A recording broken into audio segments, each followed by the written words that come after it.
Kolega, izvoli. Što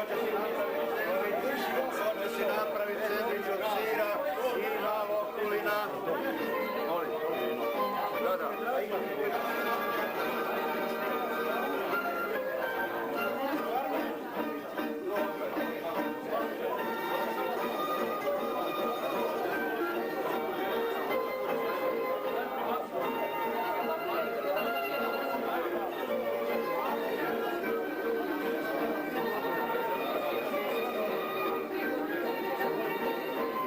Ivanka je kriva za nadljepni grb.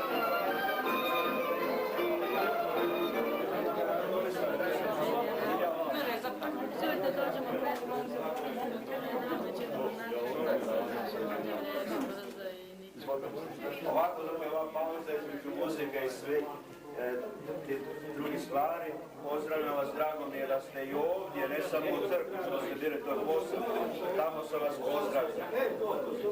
Pa nastavimo i dalje da to bude ta suradnja i suživot, što bi rekli, s narodom i s crkvom uvijek na bolje naše danas, na bolje naše sutra.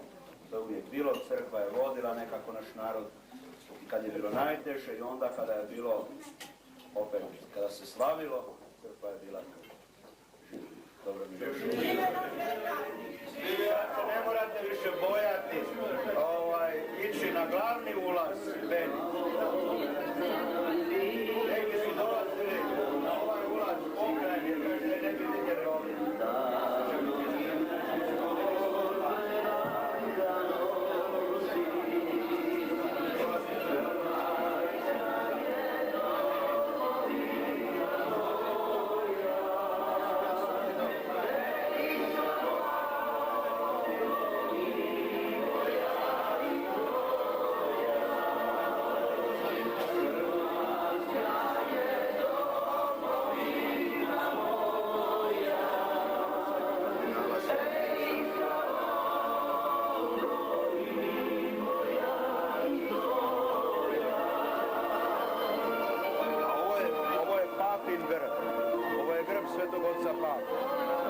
To je radio moj stric iz Bistrinaca kojega ste mogli vidjeti više puta na televiziji dok peče neke kruhove i tako.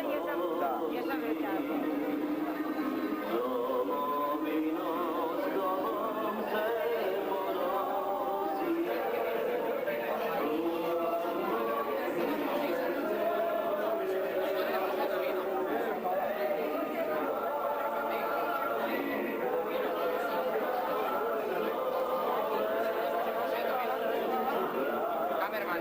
Radio televizija.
Rio